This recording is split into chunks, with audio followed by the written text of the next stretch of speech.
The Uncertainty Brief. I am your host, Paula Skaper. And I'm Susan Goebel. Nice to see you. Hey, Paula, day two. Oh my gosh. Yeah. We were talking just before as we were getting all of this put together and coming out to go live. We were talking about what we're going to discuss today, which is risk reduction. So SWOT analysis, Yes. reduction. And it's kind of funny because we don't think about this enough in our business. We were just talking about how many companies yesterday learned a Oh, yeah. really key and important lesson that they didn't even realize perhaps was a risk to their business with the AWS outage.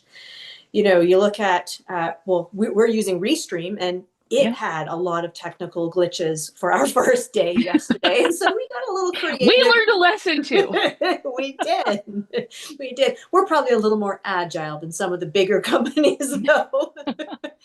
But to continue on for that risk reduction piece, when we come into Q4 and we're having conversations that are strategic, we all have experienced these pieces in our business that are the surprises.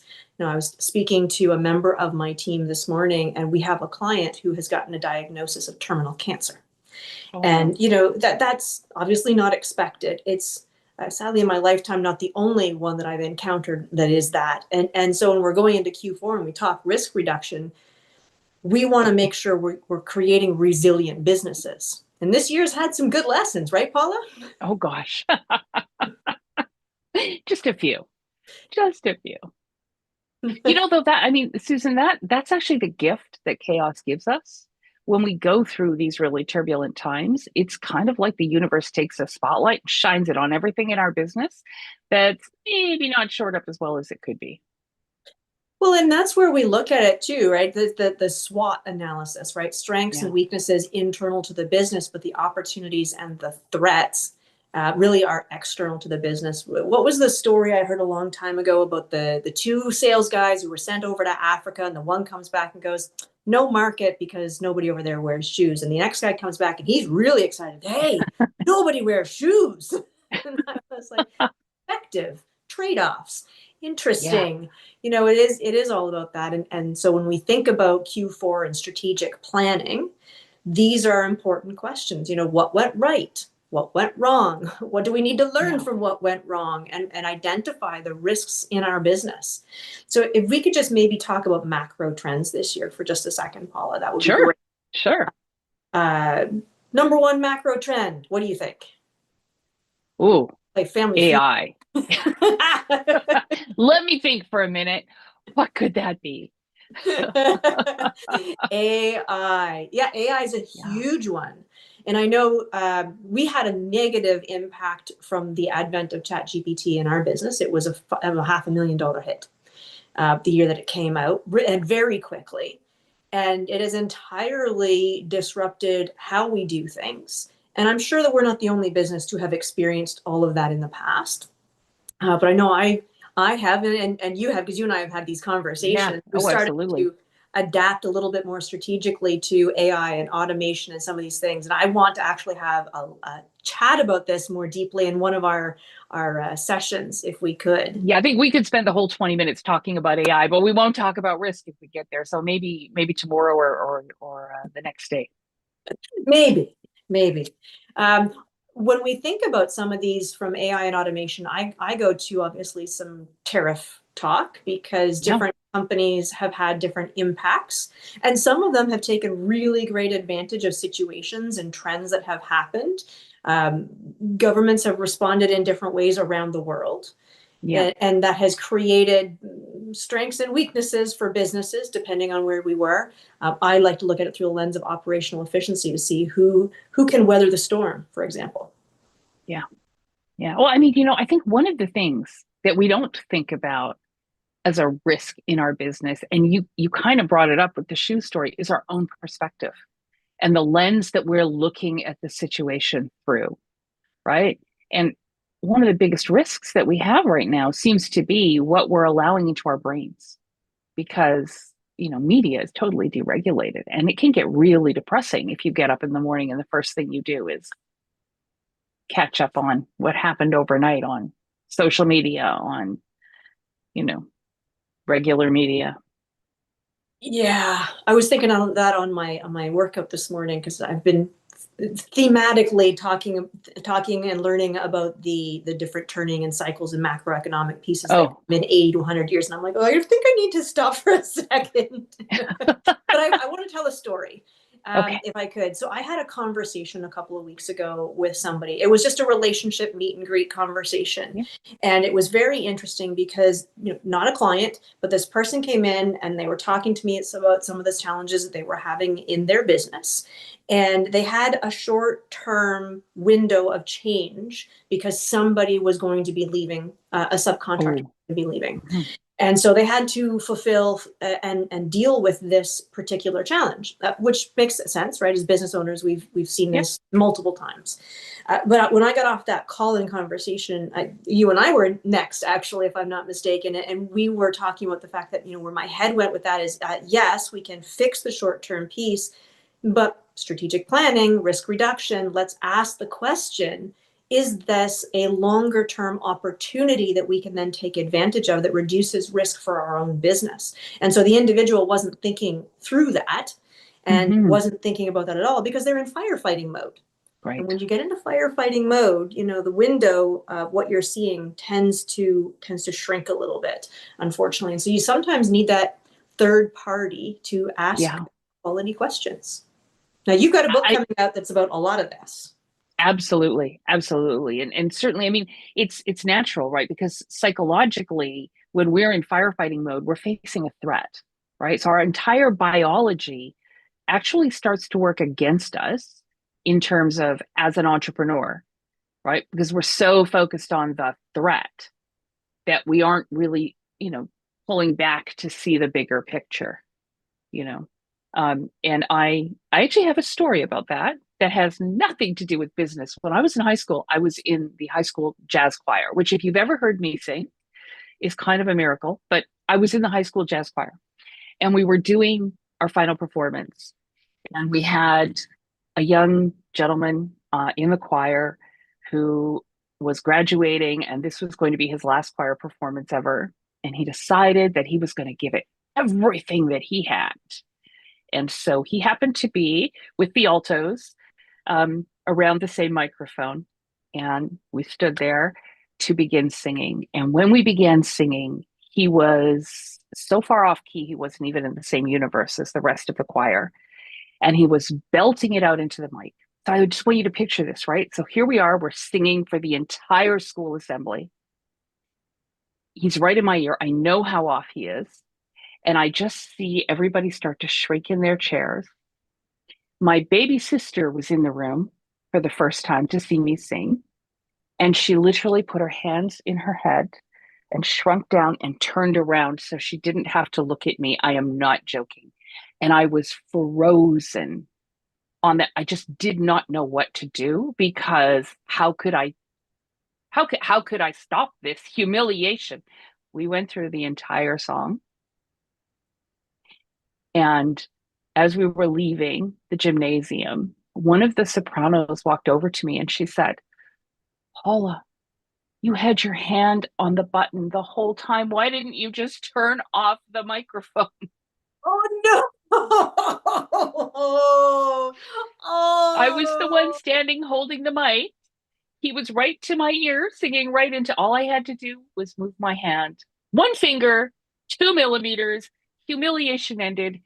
But and that's what happens when we're in firefighting mode. We are just so laser focused on what's wrong and fixing it and how do we fix it that we sometimes don't see the solution that is literally right beneath our finger. And it's a 2 millimeter change. oh, that's unfortunate. Well, I like to think of it as one of my early lessons in business.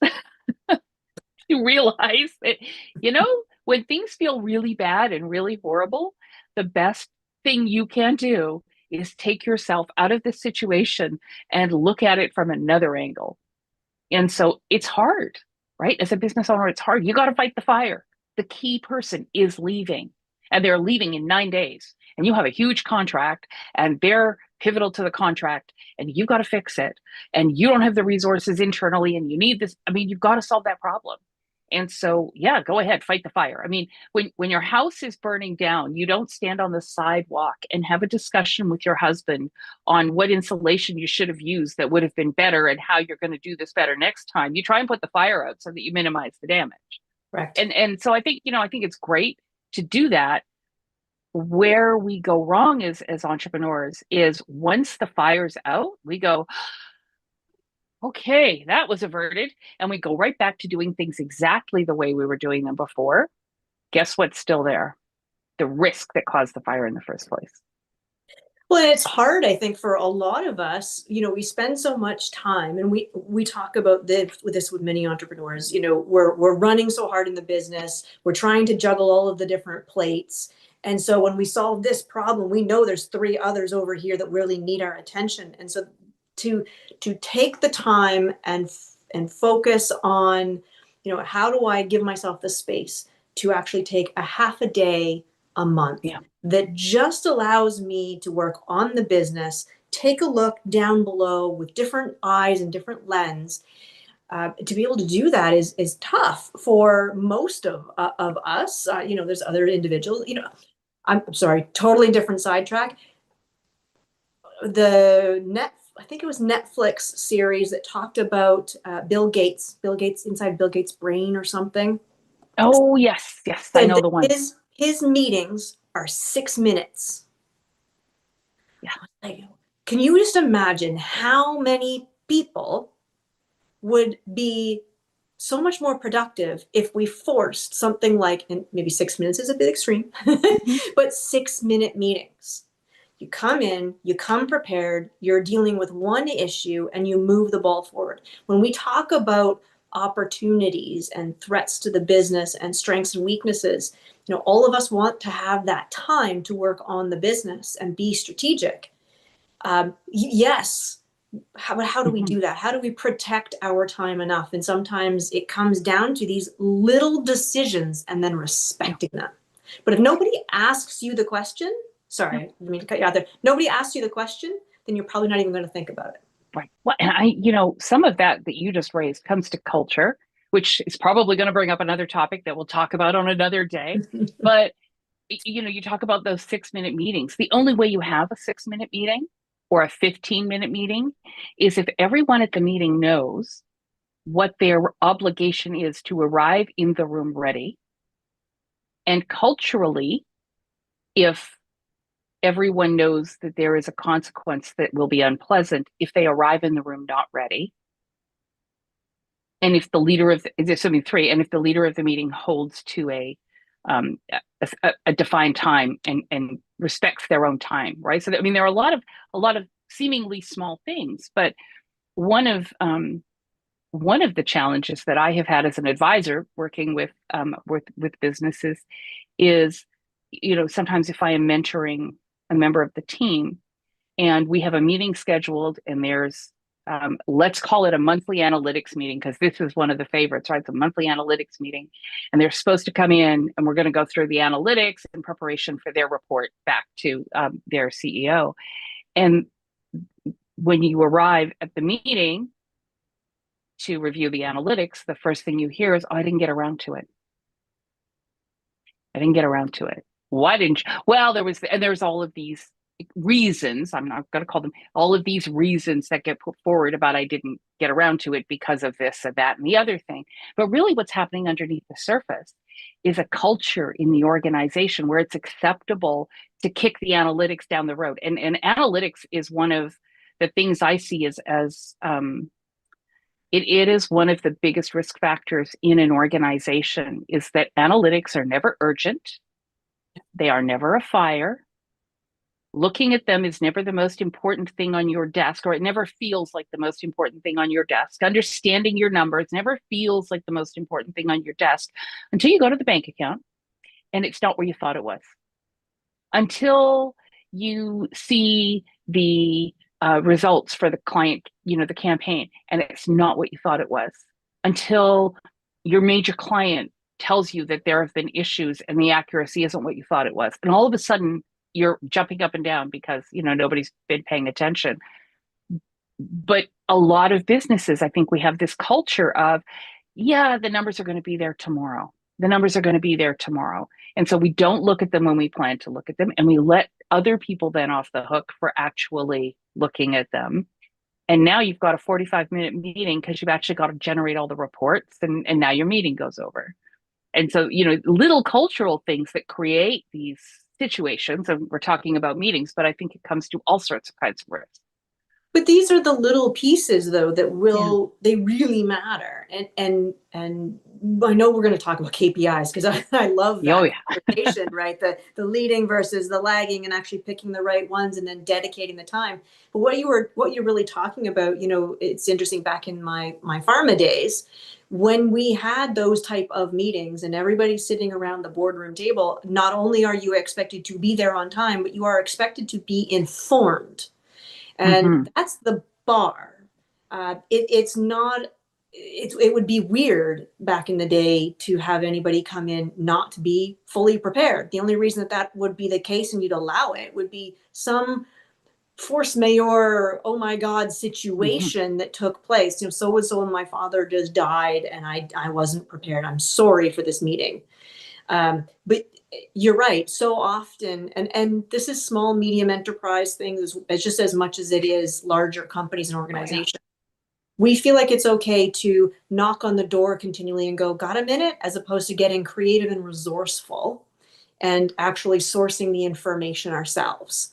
We feel like it's okay to waste the other person's time. And if the other person doesn't respect their time enough or give you the guidance of, Yeah. would you come into my office? I'm happy to be there for you, but you have to have done the work in order to come in. And so, you look at it and you go, well, don't just bring me a problem. I want you to research 3 solutions. I want you to tell me the pros and cons of those solutions before you even get to my door. Like those little pieces are so important. We're going to talk, I'm sure, about culture later, but Yeah. ultimately, they are the risks to your business when you're not paying attention to just those little tidbits of how to have even a good meeting. Be prepared. But what does that look like? Who owns the meeting? Who owns the meeting needs to help make sure every member has what they need for the meeting. Yeah. Like there's so many different nuanced pieces with that little tidbit. And actually, out of all funny things, of all the events and stuff that I've done, how to have a good meeting was one of the most well accepted, attended events ever, which I Really? never Well, would have. I think meetings are a drain on the resources of every organization. You need to communicate, especially now we're doing hybrid. Not everybody's in the office. Now things are a meeting that used to be a 5-second water cooler conversation as you crossed each other's path in the hallway. Right. So, but And how I'm many curious. people? Sorry. I was going to say, I'm curious, Susan. So, I mean, your expertise is in operational alignment and operational optimization within an organization. As companies are going into their Q4 planning, we're in the thick of the season right now, and we have had a crazy turbulent year. There are, um, you and I both are in the field of business advisory. So we both work with clients to facilitate these sessions and provide that outside view, that kind of independent lens. Our job in those meetings is to surface questions that maybe wouldn't come up naturally, and to help change the perspective, and really have a fulfilling strat planning session. I'm sure there's a lot of companies watching us right now, though, who have had a rough year and they're not in a position to go out and hire an outside facilitator. They want to do strategic planning, they're trying to do it themselves. What are some things that you would suggest that businesses can proactively do as they're doing their strategic planning this year that might be different from what they normally do when they're, I'm going to call it DIYing it with their internal team, in order to get to that identifying the risks result? What are some questions that people could look at? What are some activities that they could engage in that would help surface those risks that wouldn't necessarily organically come up? And hey, we've both worked client side, we've both run our own businesses, so we're, I think, pretty well aware of how traditional strategic planning goes. In fact, in my book, I talk about it as sitting around a room filled with stale donuts and old coffee, listening to the founder drone on about their vision, and everybody else just going, uh huh, yeah, okay, we're on board. I've been in those myself. I've probably fueled a few of those myself over my 25 years running an agency, so no judgment. But what would you suggest for companies that are trying to do this? Oh, how much time do we have? No, just kidding. We have 8 minutes. Okay, so you've asked for two different things. One was questions and one was activities. Yep. And so if I just talk about questions first, the first thing that we need to do is to look back. We're in October as we currently have this conversation. And we need to ask ourselves what we did amazingly well, what we did poorly, where we want to go. Because if we don't know some of those basic signposts, then we won't be able to even figure out what the question needs to be.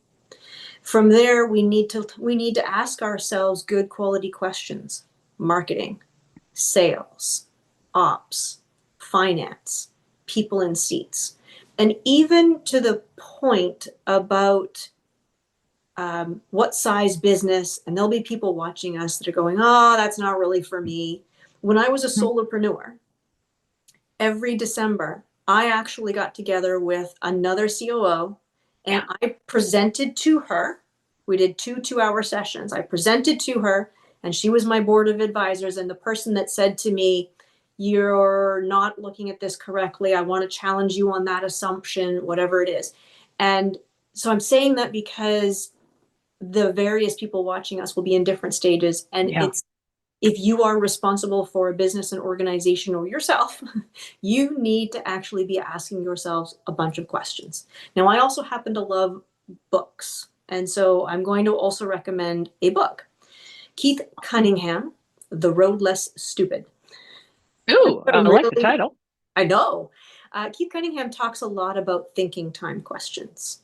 And in his book, The Road Less Stupid, aside from lots of great stories, he also has 700 or so thinking time questions into different areas. And so we're going to talk over the course of these couple of weeks about some of those key pieces: branding, marketing, revenue generation, financial clarity, operational efficiency. These are all big words, but what does it actually mean to the Yeah. business?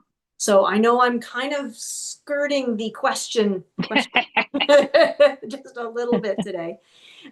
The other one is really about activity, and it's about setting aside the time.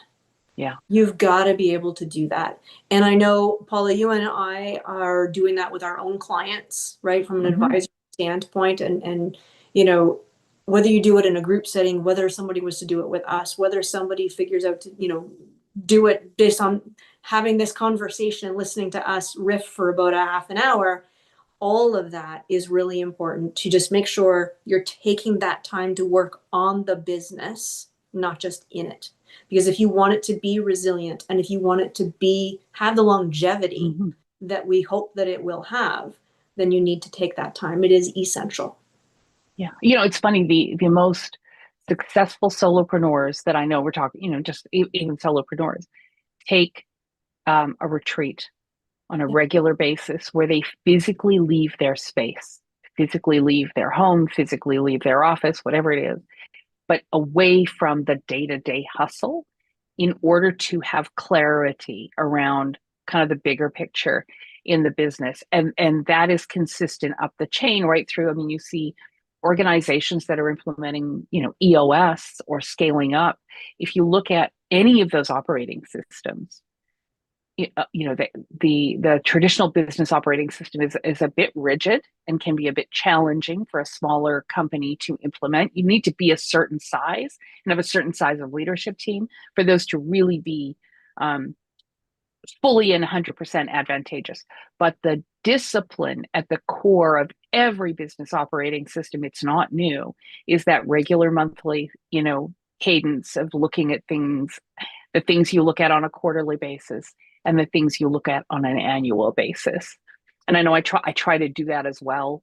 In my practice, it's different in a boutique consulting firm than it was running my agency. Right, we used to take a day a month. We used to take a half a day with my senior team and take a look at what was happening throughout. But it is important, I think, to have that discipline and to physically not be in the place where the day to day is happening, because miracle of miracles, it will function without you. Your people will be able to do the work without you. And if they can't, well, we should be having maybe a different conversation. Correct. Yeah. Yeah, and I think that's really the piece is step back. Just Yeah. for that moment, step back and take a second look at your business with fresh eyes. If you were coming in and you were buying this business, what would you want to see? How would you think about it? And a lot of people who have smaller businesses, um, it's their baby, right? Mm-hmm. Not to say that larger businesses aren't their baby, but it's perhaps a little bit less personal to them, Yeah. because a lot of the smaller and medium-sized businesses, it's also about putting food on the table and a roof over your head. And so dips in revenue are much more acutely felt, I think. Yeah, definitely. I mean, that's actually, you've raised two things that I work with clients and really encourage them to do. The first is to be looking at their numbers on a consistent basis. And so that is, at minimum monthly, depending on where the company is at, I will suggest weekly or biweekly. I mean, it really, the more unstable your revenue feels, the more often you need to get an update from your bookkeeper, from your accounting team on what your current situation is. And so getting that Monday morning, here's where we stand, really helps you make good decisions, right? And it's not just what have we got in the bank, right? Accounting is looking at the history. You also need it from your sales team. What have we got in the pipeline? And when you know that every Monday morning, you can make decisions with a lot more confidence as the world changes, and it's changing so rapidly. If you don't have a lot of change month to month, you could do monthly, but I don't recommend ever more than monthly. But the other thing that I like to get my clients to work with is when we're doing, strategic reset, let's talk about what's no longer true. And Mm. let's frame the conversation, because often we go into, I think, strategic planning with the presumption that what was true yesterday is true today. And the AI conversation where we started this, no longer the case. So there is a lot that is not true today that was very true 6 months ago or 8 months ago or 12 months ago. And I think challenging our own assumptions before we enter into the why didn't what happened work is very important, because it's important to make sure that we aren't using inaccurate data. Well, it's so true. The speed of change is different today than it was 10, 20 years ago or longer. And Yeah. we need to adapt to all of that. So I know we're coming up to our time. And so I know we've got lots more of these and conversations to keep going. And so I think tomorrow, just to wrap up maybe a little bit, I think tomorrow we want to talk more about marketing. Yes, definitely. Definitely. Talking about those leading and lagging indicators and what we need to be doing to set the stage for growth in 2026. Sounds great. It has been wonderful. You and I, as always, can just riff on business for an hour, but we are at time. So thank you all very much. Susan and I will be here live 9 a.m. For 30 minutes every morning until the 30th of October, except for Friday. 9 a.m. Pacific, noon Eastern. Yes, noon Absolutely. Eastern. Thank you. Thanks, Thank you. everybody. Bye.